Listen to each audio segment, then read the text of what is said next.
A União das Casas Espíritas da Zona Norte apresenta O Espiritismo está no ar, um programa que anuncia, esclarece e consola.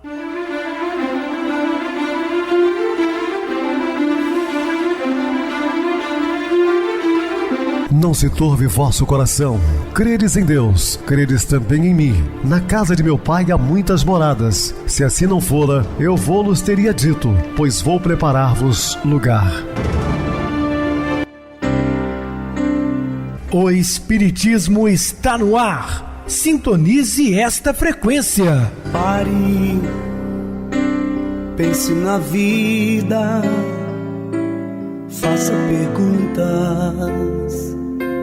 Uma ótima noite para você, muito obrigado pelo carinho, pela sintonia. Rádio Clube FM, sua voz e a nossa voz. Estamos no ar de segunda a sexta, desde 2014 pela emissora, depois também pelo YouTube. O canal é Viver _ Melhor. Se inscreva, deixa seu like, sua opinião é sempre importante para nós.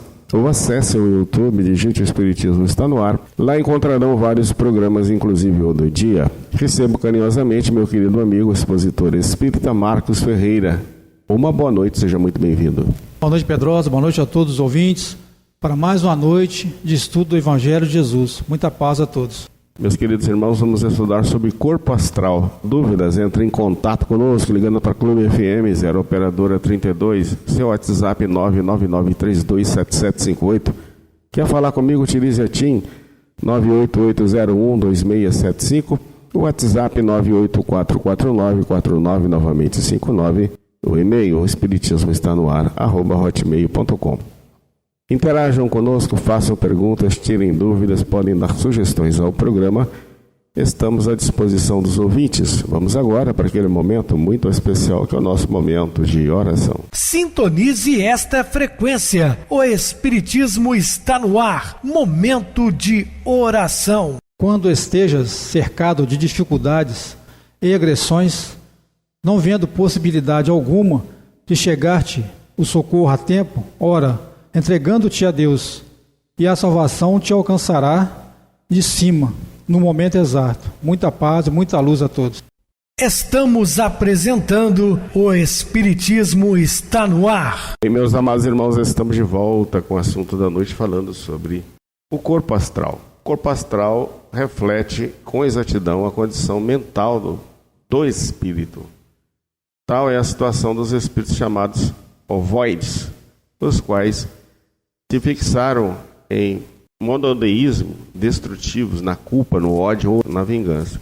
Então, meus queridos irmãos, esses ovoides, eles se manifestam, às vezes, nas reuniões medianímicas, e os videntes conseguem vê-los na condição de um ovo. Para vocês terem uma ideia de tanta maldade que fizeram, nem sequer apresentam em formas normais. E acabaram por perder a sustentação da forma humana pela centralização em um pensamento único, obsessivo e contínuo, tomando assim as formas do corpo mental no formato ovoide. Essas apresentações indicam espíritos extremamente atrasados, porque estão ligados às barbárias, né?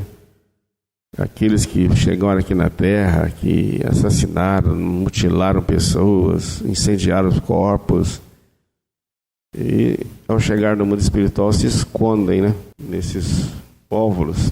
Esses espíritos, quando são socorridos pelo auxílio fraterno das equipes médicas da erraticidade, ou seja, lá no mundo espiritual, são facilmente manipulados por outros espíritos desejosos de utilizá-los em processo obsessivo simples e complexo. Esses espíritos muitas vezes são utilizados no mundo espiritual para continuar fazendo mal, porque eles são induzidos e são temerosos, então eles têm que cumprir ordem de espíritos malignos que estão acima deles, que são mais inteligentes. Então é a responsabilidade que temos enquanto estivermos aqui encarnados, porque podemos passar por essa condição no mundo espiritual. Por serem portadores de alta carga mental de ódio e perturbação, são colocados por espíritos magnetizadores próximos a indivíduos que sejam alvo de processos obsessivos e que lhes acolhem em seu psiquismo ou no campo elétrico, pela afinidade e sintonia com seu teor magnético, sofrendo-lhes a influência mental e emocional contínua, o que agrava sobremaneira os quadros de transtornos emocionais, psicológicos ou psiquiátricos que o indivíduo apresenta. Então, esses espíritos malévolos encontram aqui alguns encarnados que recebem facilmente a indução magnética e utilizam desses espíritos ovoides para fazer mal ao encarnado. Jesus nos advertiu há mais de 2000 anos: vigiai e orai, ou seja, vigie primeiro os seus pensamentos e ore a seguir, porque através dos pensamentos é que somos influenciados para o bem ou também para o mal. Com essa medida, são mantidos escravos uns dos outros na retroalimentação negativa, o que exige tratamento magnético e espiritual contínuo e de longa duração, a fim de sanar os efeitos perturbadores desencadeados e mantidos pela simbiose obsessiva. E quantos desses irmãos, quando têm a oportunidade do regresso, da encarnação, muitos são psicopatas, sabe? Aqueles serial killers, né? Que saem por aí estrupando jovens e depois mutilando-os, matando-as, incendiando seus corpos, numa tremenda crueldade, com uma naturalidade incrível no mal. São insensíveis ao desespero, às vezes, dessas mulheres, aos gritos estridentes, né, que elas passam. Para eles isso aí é tudo indiferente, não tem sentimentos. Seres bestiais que estão entre nós. Há pouco tempo mesmo a televisão mostrou a quantidade de tiros que os policiais tiveram que dar em um jovem que já tinha matado famílias, estrupadas não sei quantas moças, sem a mínima sensibilidade. Então, é complicado isso, é muito difícil. Por isso que o caminho é o caminho do bem.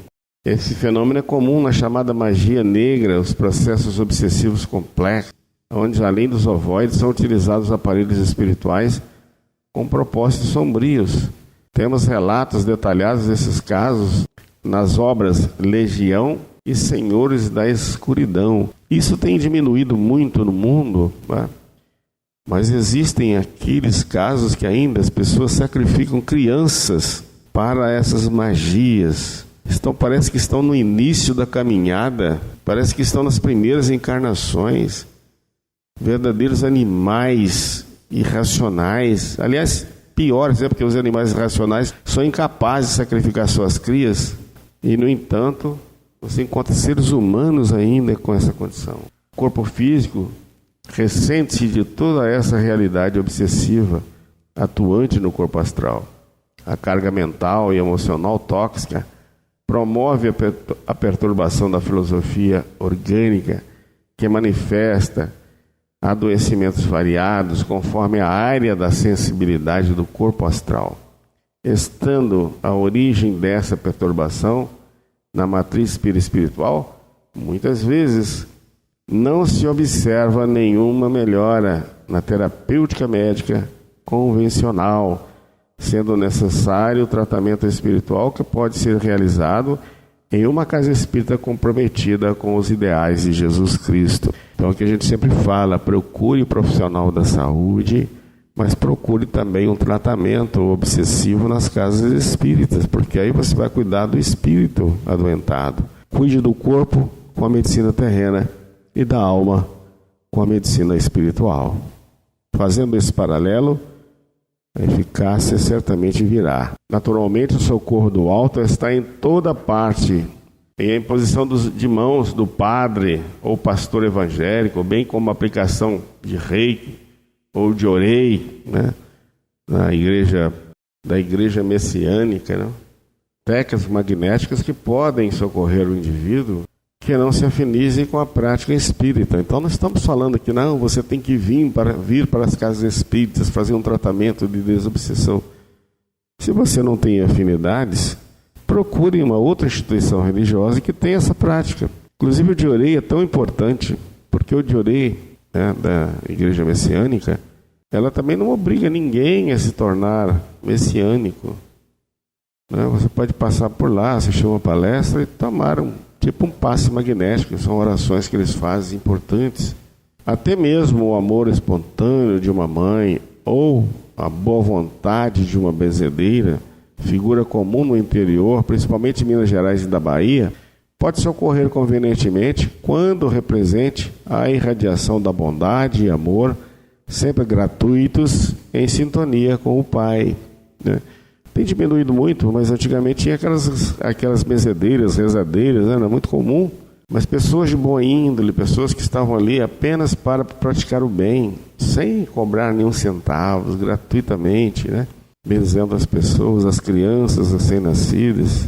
No entanto, casos de obsessão complexa com a presença de ovoides e aparelhagem necessitam a intervenção de um grupo mediúnico sério, comprometido com o bem, com estudo, com a mediunidade, com Jesus. Então, alguns casos específicos só se conseguem resolver nas casas espíritas sérias, porque tem um grupo, né, preparado para esse fim. Então, tem o fim de alcançar o êxito no processo. Essa abordagem incorpora técnicas de acolhimento, convencimento do espírito desencarnado, sobretudo o autor do processo obsessivo ou o parceiro do mesmo, que necessita retirar ele mesmo a aparelhagem que ele está vinculada à irradiação magnética pessoal. Porque aí você vai tratar do encarnado, mudando o foco de sua vida, procurando Deus, Jesus, e também vai auxiliar o desencarnado, né? Não num processo de expulsão, nada disso. De orientação, como Paulo de Tarso fala na sua primeira epístola aos Coríntios, aqueles que discernirão os espíritos, que são os médiuns doutrinadores. Nada de exorcismo. Vai chamar a atenção do espírito obsessor, dizendo que a justiça compete a Deus, não aos homens. Não faça justiça com as próprias mãos, porque você também está se comprometendo cada vez mais. A sua vida está um desastre, tem que mostrar para ele o sofrimento que ele também passa, porque todo ser vingativo, mesmo encarnado, é um doente. Então, a prática do trabalhador desse meio, que é o médium doutrinador, ele tem ao mesmo tempo a paciência de Jó, mas também é enérgico o suficiente para colocar aquele espírito no devido lugar. Então, faço essa orientação para aquele que está no além e para aquele que está encarnado, para que ele mude os seus pensamentos, para deixar então de ser envolvido por essas mentes em desalinhos. Ou seja, então, se faz um tratamento com ambos, e isso funciona. E somente a doutrina espírita tem esse conhecimento. Nesse processo, são utilizados a oração, os pulsos ou irradiações magnéticas da corrente mediúnica, concentrada em uma intenção comum, o retorno ao passado por induções hipnóticas, ou a projeção ao futuro provável da criatura, determinado pelos efeitos de suas escolhas, sempre em parceria com a equipe espiritual capacitada para tais realizações. Se o grupo mediúnico for experiente, e a equipe espiritual assim determinar, pela inspiração ou orientação direta aos médiuns, pode ser feita abordagem de laboratórios no submundo astral, onde os cientistas comprometidos com os processos obsessivos elaboram e controlam a aparelhagem e as criações mentais perturbadas que mantêm e sustentam os processos obsessivos complexos. Lembramos que todo esse processo, como toda a prática espírita, visa o socorro de ambos, encarnados e desencarnados, filhos amados de Deus e merecedores de toda a atenção fraterna que lhes possa ser dispensada. O objetivo desse ligeiro desvio no tema, entrando na questão mediúnica, são as frequentes queixas somáticas que não respondem à terapia medicamentosa, alopática ou homeopática adequadas, detém sua gênese na condição do corpo astral. O comportamento do espírito determina as zonas de predisposição ou sensibilidade do corpo astral às enfermidades ou distonias pelos efeitos das atitudes físicas ou morais. A esse respeito, André Luiz oferece maravilhoso texto no livro Evolução em Dois Mundos, esclarecendo a relação entre comportamento moral, lesão no corpo astral e doença física, quando questionado a respeito das invasões microbianas. A invasão microbiana está vinculada às causas espirituais? Excetuados os quadros infecciosos, pelos quais se responsabiliza a ausência da higiene comum, as depressões criadas em nós por nós mesmos, nos domínios do abuso de nossas forças, seja adulterando as trocas vitais do cosmo orgânico pela rendição ao desequilíbrio, seja estabelecendo perturbações em prejuízo dos outros, plasmam nos tecidos fisiopsicossomáticos que nos constituem um veículo de expressão de determinados campos de ruptura na harmonia celular. Verificada a disfunção, toda a zona atingida pelo desajustamento se torna possível de invasão microbiana, qual praça desguarnecida, porque as sentinelas naturais não dispõem de bases necessárias à ação regeneradora que lhes compete, permanecendo muitas vezes do ponto lesado, buscando delimitar-lhe a presença ou julgar-lhe a expansão. Desarticulado, pois, o trabalho sinérgico das células nesse ou naquele tecido. Aí se interpõem as unidades mórbidas, quais as do câncer, e nessa doença imprimem acelerado ritmo de crescimento a certos agrupamentos celulares entre as células sãs do órgão em que se instalem, causando tumorações invasoras e metásticas, comprometendo-se, porém, que a mutação no início obedeceu a determinada distonia originária da mente, cujas vibrações sobre as células desorganizadas tiveram o efeito das projeções de raio-x ou de irradiações ultravioleta em aplicações impróprias. Emerge, então, a moléstia por estado secundário em largos processos de desgaste ou devastação pela desarmonia e que compele a usina orgânica a esgotar-se debalde na tarefa ingente da própria reabilitação no plano carnal. Quando o enfermo, sem atitude de renovação moral, sem humildade e paciência, espírito de serviço e devotamento ao bem, não consegue assimilar as correntes benéficas do amor divino que circulam incessantes em torno de todas as criaturas por intermédio de agentes distintos e inumeráveis a todas, estimulando para o máximo aproveitamento na Terra. Essa disfunção ou campo de ruptura de que fala André Luiz ocorre no binômio corpo astral, corpo físico, que estão intimamente integrados. André Luiz, na continuidade do texto supracitado, adverte que, quando o doente, porém, adota comportamento favorável a si mesmo pela simpatia que instila ao próximo, as forças físicas encontram sólido apoio nas radiações de solidariedade e reconhecimento que absorve de quanto lhe recolhem o auxílio direto ou indireto, conseguido circunscrever a disfunção aos neosplasmas benignos, que ainda respondem à influência organizadora dos tecidos adjacentes. Sob o mesmo princípio de relatividade a funcionar inequívoco entre doença e doente, temos a incursão da tuberculose e da lepra, da brucelose e da amebíase, da endocardite bacteriana e da cardiopatia chagástrica, e de muitas outras enfermidades, sem nos determos na discriminação de todos os processos morbosos, cuja relação nos levaria a longo estudo técnico.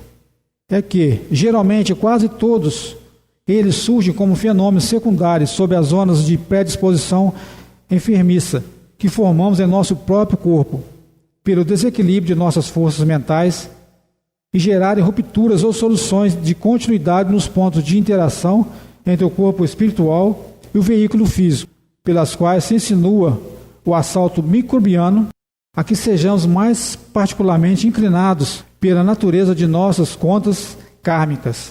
Consolidado o ataque, pela brecha de nossa vulnerabilidade, aparecem as moléstias sintomáticas ou assintomáticas, estabilizando-se ou irradiando-se, conforme a disposição da própria mente, que trabalha ou não para refazer a defensiva orgânica em supremo esforço de reajuste, ou que por automatismo admite ou recusa, segundo a posição em que se encontra no princípio de causa e efeito, a intromissão desse ou daquele fator patogênico destinado a expungir dela, em forma de sofrimento ou resíduos do mal, correspondente ao sofrimento por ela implantado na vida ou no corpo do semelhante. A vida moral determina as brechas no corpo espiritual, por onde se insinua o assalto microbiano ou onde se estabelecem os processos mórbidos oriundos do reflexo mental e emocional. e que são fortalecidos ou atenuados pela atuação contínua do Espírito na vida. A consciência, sede das leis divinas no ser, procede à natural revisão dos processos patológicos de forma automática, reforçando o equilíbrio ou restaurando-o, conforme o ser se situe perante a lei de causa e efeito ou de ação e reação. Esses pontos de sensibilidade do corpo espiritual, marcados indelevelmente pelo comportamento físico e moral do ser, guardando o registro energético e emocional de muitas escolhas e decisões, necessitam ser reequilibrados e reajustados. As energias que contêm necessitam ser drenadas para o corpo físico, e no processo da reencarnação, o organismo somático funciona como um mata-borrão, que absorve esses núcleos adoecidos do corpo astral, manifestando disfunções ou patologia, mais ou menos graves, de acordo com a intensidade e profundidade da lesão. Essas podem ser agravadas ou atenuadas, segundo a necessidade pedagógica e a postura moral do espírito ao longo da encarnação. Naturalmente, tratamentos magnéticos são empreendidos no mundo espiritual, quando da preparação para o reencarne, tendo por objetivo atenuar essas lesões e suas repercussões. Contudo, é no fenômeno da reencarnação que a matriz perispiritual se recompõe de forma definitiva, sofrendo a ação benéfica da matéria que lhe serve de campo de reestruturação da forma e das funções, na regulação da fisiologia perispiritual, onde estará sempre dependente do campo mental e do comportamento moral do indivíduo. Compreende-se assim que no processo de cura é necessário a intervenção magnética na matriz, no corpo, no organismo físico. O corpo astral, de forma a sanar a doença desde a raiz. Quando intervimos somente no corpo físico, assemelhamos-nos a um pintor que desce uma demão de tinta em parede mofada, acreditando ter resolvido o problema. A pintura esconderia o estrago por determinado tempo, porém a infiltração, causa geradora, novamente mancharia a parede. A mancha, portanto, é sinal que indica a doença da parede. A infiltração, assim como sinais e sintomas do corpo físico, são sinalizadores das disfunções do corpo espiritual, campo da verdadeira intervenção curativa. Como o corpo astral é definido pela intimidade da criatura, a renovação de valores, pensamentos e ações apresenta-se como um tratamento por excelência, modificando os núcleos de potenciação adoecidos do psiquismo, bem como tratando as zonas energéticas mórbidas do corpo astral. As virtudes enxaradas no Evangelho de Jesus apresentam-se como código de ética cósmico, transpessoal, que fornece um roteiro seguro para o equilíbrio íntimo e a saúde do corpo e da alma.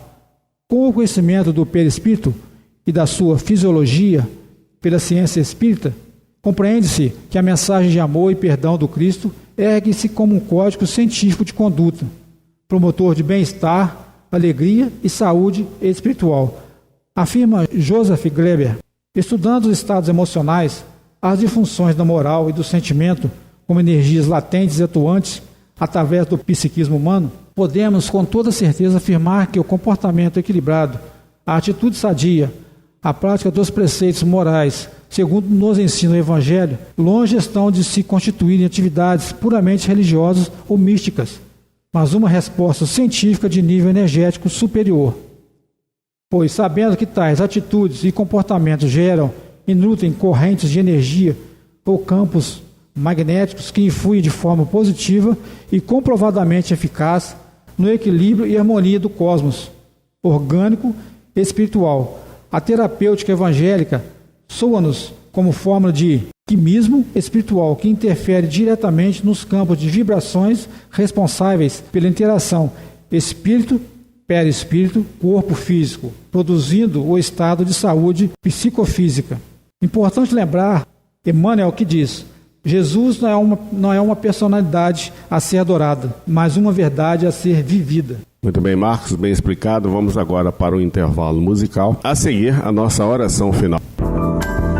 A chama da inspiração.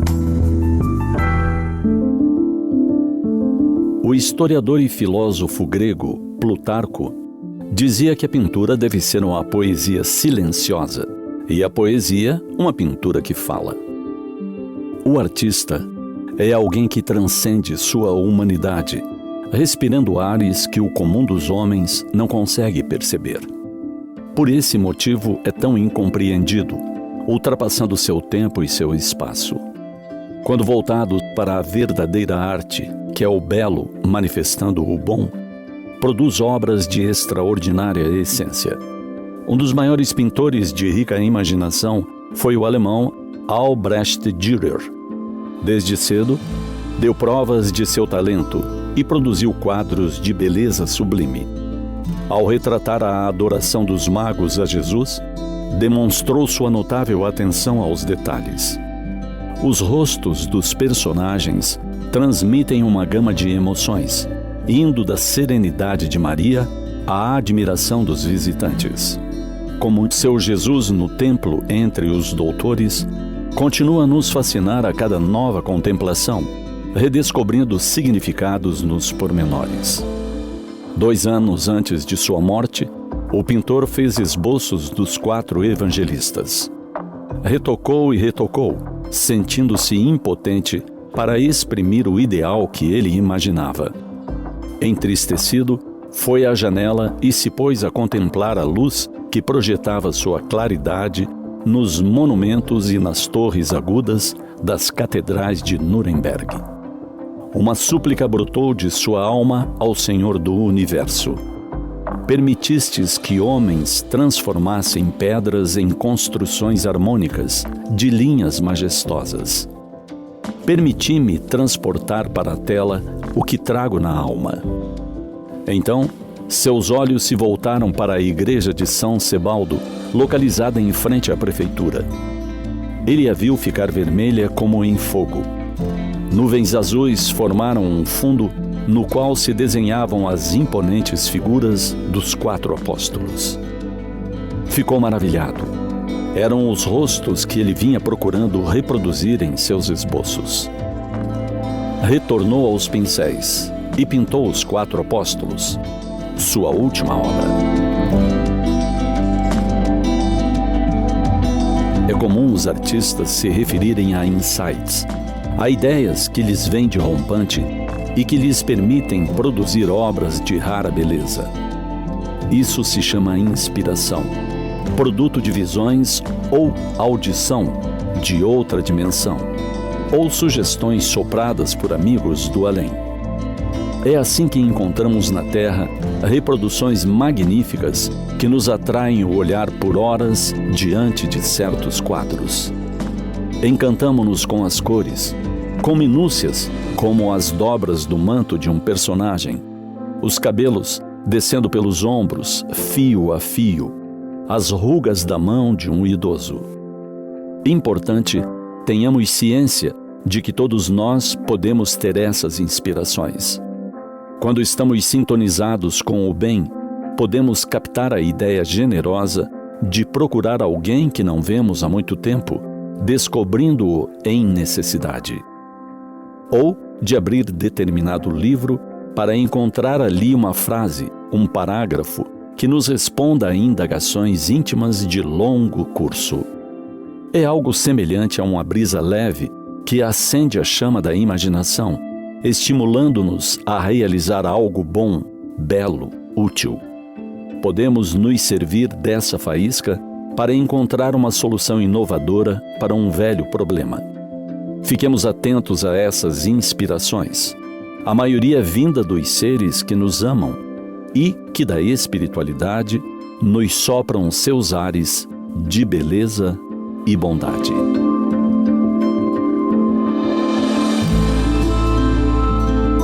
Sintonize esta frequência. O Espiritismo está no ar. Momento de oração. Senhor Jesus e Mestre, estamos a posto, Senhor, como sempre, ligados à pátria espiritual, por benfeitores espirituais que nos assistem, e principalmente pelo nosso protetor espiritual do programa, que nada deixa passar se for contrário aos seus ensinamentos da doutrina dos Espíritos. Agradecemos a este amigo que está sempre zelando por nós e principalmente pela seriedade do programa. Em seu nome, Senhor, de Maria Santíssima e dessa pleia de espíritos superiores que nos assistem, nós te rogamos graças por tudo que nos deste e nos dá. E que essa paz possa ser estendida a todos os lares representados pelos nossos queridos irmãos ouvintes. Graças a Deus. Meu querido irmão Marcos, suas despedidas. Boa noite, Pedrosa. Boa noite a todos os ouvintes. Grato pela oportunidade. Possamos, meus irmãos, viver os ensinamentos que Cristo nos deixou. Muita paz a todos. Boa noite para você, Marcos. Muito obrigado pelo apoio aqui no programa. Boa noite também a todos os amados irmãos ouvintes do YouTube, internautas do Brasil e do exterior, nossos irmãos da Zona Norte e de Juiz de Fora, que nos acompanham pela rádio local 87,9, Rádio Clube FM. Continuem ligados, ouvindo a nossa próxima atração, o programa Batidão, com o DJ Tico, a seguir na voz de Ailton Moreno, ao Encontro Central. Boa noite a todos e até amanhã, se Deus quiser.